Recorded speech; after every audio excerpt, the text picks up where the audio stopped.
Sim, a única pergunta que fica na cabeça da gente é: como chegamos a esse ponto? Se você olha para a direita, tem Lula. Se você olha para a esquerda, tem Alexandre de Moraes. Se você olha para frente, tem a Janja. Basicamente, a gente se sente completamente impotente perante a tudo que está acontecendo. E vamos lá. Você não precisa gostar do Bolsonaro, você não precisa ter feito campanha para ele, ser bolsonarista, nada disso. Mas o que eu vou dizer agora não é para quem concorda com ele, mas para você que talvez não está entendendo o que está acontecendo. Afinal de contas, o que tem a ver Bolsonaro Moraes com a sua vida?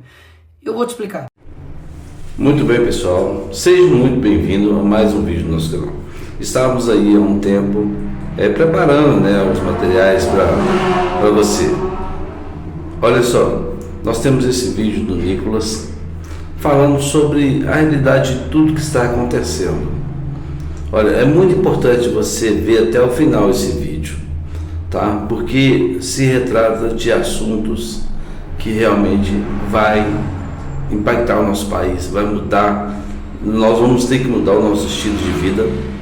E mais para frente, um outro vídeo que fala sobre como começou tudo na Venezuela. Então, o Brasil está prestes a se tornar uma Venezuela. Você acha? O que você acha de tudo isso que está acontecendo? Seja sincero, seja você de esquerda, de direita, não sei quando é que você vai assistir esse vídeo, mas seja sincero.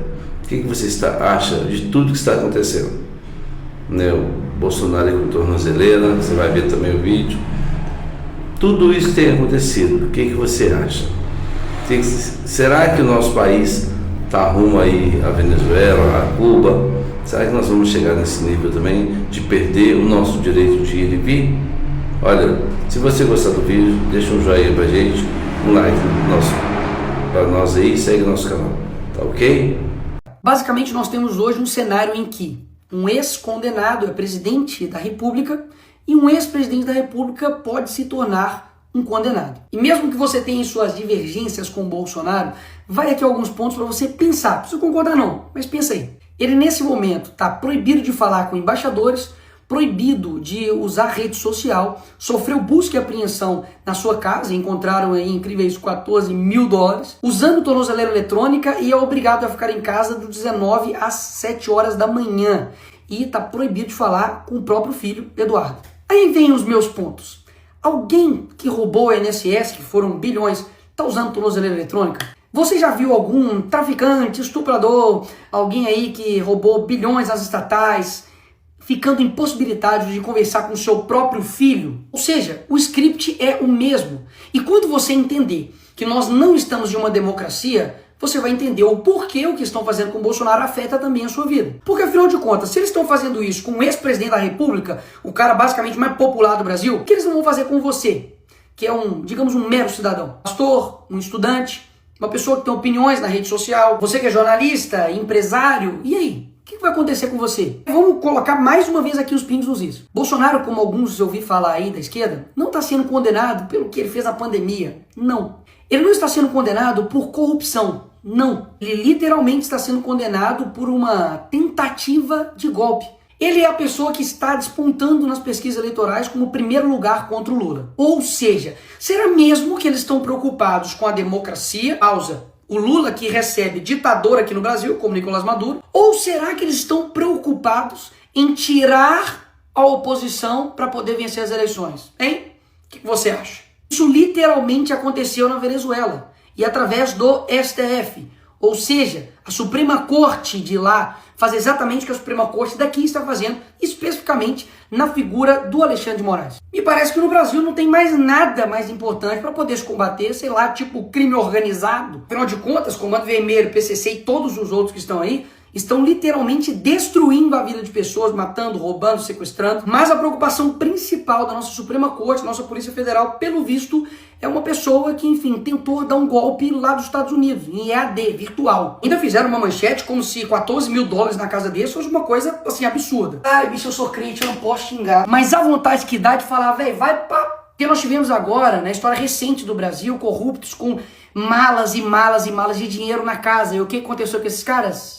É isso mesmo, nada. Pessoas que foram condenadas por 400 anos, como o Sérgio Cabral, tá agora sendo influenciador no Rio de Janeiro, gravando um videozinho. Então, peraí, você não precisa gostar do Bolsonaro, não. Mas, pô, falar comigo que o que está sendo aí possível de condenação dele, 43 anos de cadeia, é algo razoável? Fazer isso daqui com uma pessoa só porque aí tem vários indícios, possibilidades de golpe, que, convenhamos aqui, teve uma arma apreendida. As pessoas que estavam lá, sei lá, a faixa etária era de 50 a mais. É óbvio que é errado, já deixei claro várias vezes aqui, errado quebrar, errado depredar, e as pessoas têm que pagar por isso. Agora, meter 17 anos em um cara que pegou lá a bola do Neymar autografada, 17 anos, galera. Você pode achar que isso é mentira, mas não, pesquisa aí, duvida do Nicolas. A Débora, que com um batom escreveu perdeu mané. Então essas mesmas pessoas que estão usando a palavra democracia para poder aplicar penas desproporcionais a cidadãos comuns, que nunca cometeram um crime antes na vida deles, vão até a casa do Bolsonaro e quer pintar nele um crime de golpe de Estado. Sabe o que é golpe? Golpe é lavar dinheiro, é quebrar estatal, é desviar bilhões de reais. Isso sim é golpe. Sabe o que é golpe? É um juiz que não teve uma caramba de um voto, que não é representante de ninguém e não tem legitimidade para poder tomar as decisões, tomar todas as decisões do Brasil. Ou você não sente isso? De que tudo o Alexandre de Moraes decide. E um ponto importantíssimo, tudo isso aconteceu um dia depois do Donald Trump mandar uma carta assinada por ele em apoio ao Bolsonaro, deixando claro que as perseguições, que tudo que está acontecendo com ele é uma injustiça, é caixas bruxas e, obviamente, poxa, estão fazendo isso para poder tirar ele das eleições. E nessa parte, a esquerda me vem com, e a soberania do Brasil, Nicolas, e a soberania do Brasil? Eu concordo que, óbvio, o Brasil precisa, sim, ser soberano. Mas o que soberania significa, criatura? Significa que o país possa ter autonomia sobre suas decisões. E até aí tudo bem. O Brasil tá dando um exemplo de como não ser diplomático, né? Porque eu não sei se você sabe, mas os Estados Unidos não é uma economia que você pode falar, quer saber, não quero ver você. Que antes da campanha o Lula falava que com uma cerveja e uma conversa de bar resolveria uma guerra. E agora não tá conseguindo resolver uma questão de tarifa. Só para lembrar aí. Agora, as decisões que os Estados Unidos está tomando nesse momento, ou futuramente possa tomar, como a lei Magnitsky, então até mesmo a taxação que o Trump fez, que no meu vídeo mesmo anterior eu disse que não há o que comemorar, afinal de contas a gente sabe que isso pode sim impactar e muito a nossa economia aqui no nosso país, nada mais está tomando uma decisão de como o seu próprio país irá tratar as questões das importações. Então a narrativa de que isso estaria ferindo a soberania nacional, isso é mais uma narrativa do PT da esquerda. PT esquerda que durante a sua vida inteira mentiu pra você. É o mesmo cara que te prometeu picanha e não entregou nada. Então assim, acreditar em todas as narrativas que a esquerda traz pra você, aí o problema nem é mais a esquerda, meu filho. É o problema é você que acredita nela. Agora, mais uma vez, cá entre nós, vamos recapitular um pouquinho só a história. Lula acabou de pedir pra Cristina Kirchner, que foi condenada por corrupção, a soltura dela. Ele foi lá na Argentina pedir para soltar ela. A Gleisi Hoffmann, que é deputada do PT, não sei se você sabe, mas já foi até a TV árabe para poder pedir para o Lula ser solto. O PT foi em outros órgãos internacionais para poder falar para o Lula ser solto, contra o impeachment da Dilma, enfim. Fizeram isso milhares de vezes. E aí no caso deles é ajuda. Não, nós estamos aqui ajudando. Aí quando é o Eduardo, aí não. Aí é ataque à soberania nacional, é crime. Peraí. Eles não fizeram isso a vida inteira. E tem tipo de coisa que você tem que ir ver. Coloca aí no Google assim, ó, Foro de São Paulo. Pra ver que desde 1990 os caras estão influenciando externamente todos os países da América Latina e principalmente o nosso país. E uma perguntinha aqui gostosa aí pra você que é de esquerda ou canhotinha. Qual seria a sua reação se o Donald Trump, nesse exato momento agora, mandasse um avião aqui pro Brasil para poder buscar e resgatar Jair Bolsonaro? Fala pra mim a verdade, qual seria a sua reação? Ataque à soberania, pipipipopopó e não sei o que, não é? Mas foi exatamente isso que o Lula fez com a ex-primeira-dama do Peru, que foi condenada por corrupção. Usou o seu dinheiro de pagador de impostos, usou o avião das Forças Armadas Brasileiras para poder ir lá e resgatar ela. Opa, peraí! O Lula não tá ferindo a soberania, não? Ou seja, todo o script é o mesmo. Eles fazem a coisa errada, destroem o país, colocam a culpa no outro e depois criam um caos e depois se apresentam como uma solução. Mas e aí, Nicolas, o que nós vamos fazer? Aqui você chega na parte final, mas não menos importante do vídeo. Não, nós não estamos vivendo em uma democracia. Então, vamos partir daí. Em uma democracia normal, o Senado iria colocar freios e contrapesos com o STF. O STF seria uma corte não política, mas uma corte que iria zelar pela nossa Constituição. E o Congresso iria elaborar suas leis, ver o que é melhor para o país e, enfim, também poder fazer emendas à Constituição para poder também frear os poderes dos outros demais poderes. Mas não é esse Brasil que a gente vive. Então esperar de mim ou dos outros deputados que a gente faça algo dentro da regra do jogo que irá mudar um jogo que eles não seguem a regra do jogo, é loucura imaginar essa forma. E eu tenho um exemplo aqui perfeito para poder te dar. No caso, por exemplo, do IOF, que houve um aumento de imposto pelo PT, claro, e Haddad, o Congresso viu isso e falou, vamos derrubar. E nós derrubamos. O que o Lula fez? Foi lá e derrubou a nossa decisão. O que nós fizemos? Fomos lá e derrubamos a decisão dele. O que o PT fez? Levou para o STF. Chegou no STF, o Moraes decidiu o quê? IOF, tá tudo bem, vai rolar. Ou seja, é como se eu fosse um jogador, fui lá no jogo, fiz 3 gols. Finaliza o jogo, nós ganhamos a partida, e aí o juiz fala, não, os seus 3 gols não valeu, Nicolas. Na verdade, quando você faz um gol, o gol vai para o outro time. Então, vitória do time contrário. O jogador tem culpa nisso?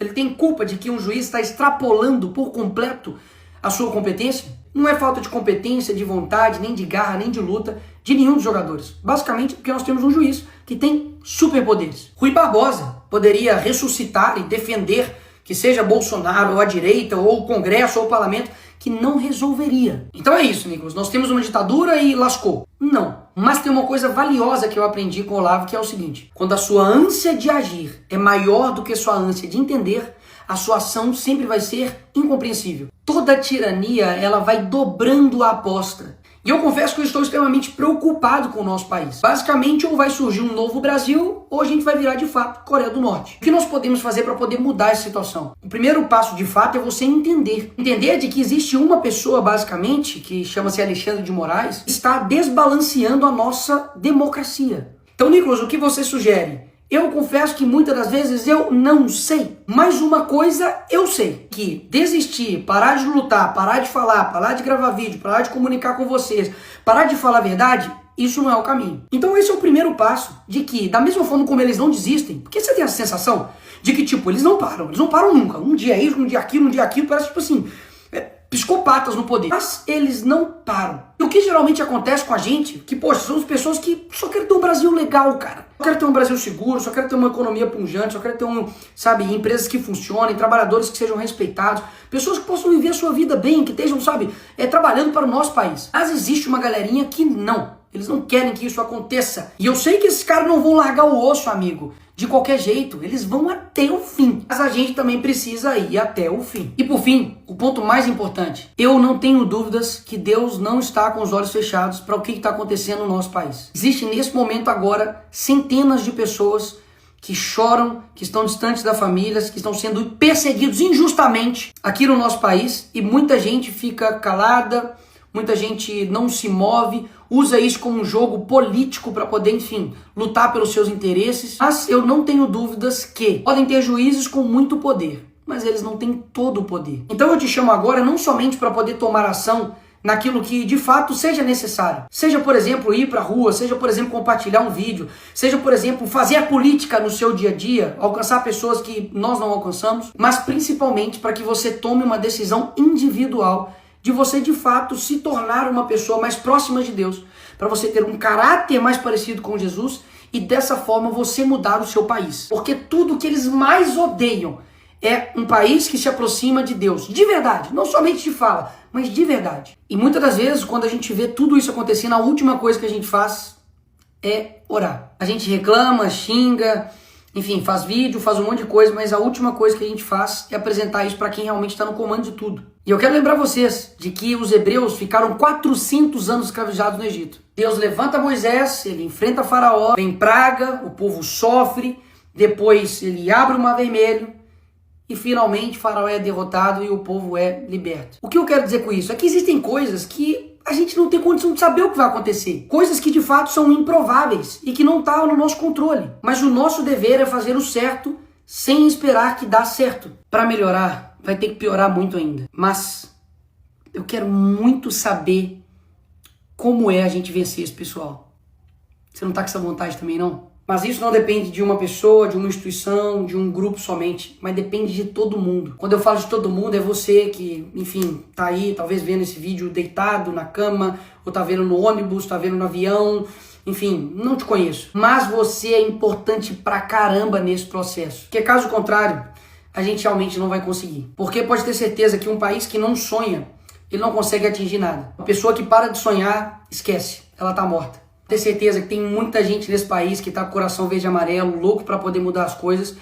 E essa hora vai chegar. Essa hora vai chegar. O sonho de um novo Brasil ainda tá vivo em mim. E eu não tenho dúvidas também que tá vivo em você. E pode ter certeza, o que tiver ao meu alcance a gente vai estar fazendo. A minha voz é a sua.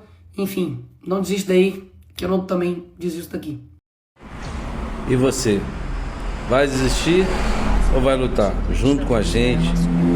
Vamos colocar esse negócio pra frente, gente. Do jeito que tá, não pode ficar. Se continuar assim, rumo à Venezuela, rumo a Cuba. E aí é o fim. Se praticamente todos os poderes do parlamento de maioria opositora. Esse decreto do governo que aumentava o IOF tinha sido derrubado num ato poucas vezes visto no Congresso Nacional, com quase 400 deputados votando contra. E agora vem o Supremo e autoriza esse decreto.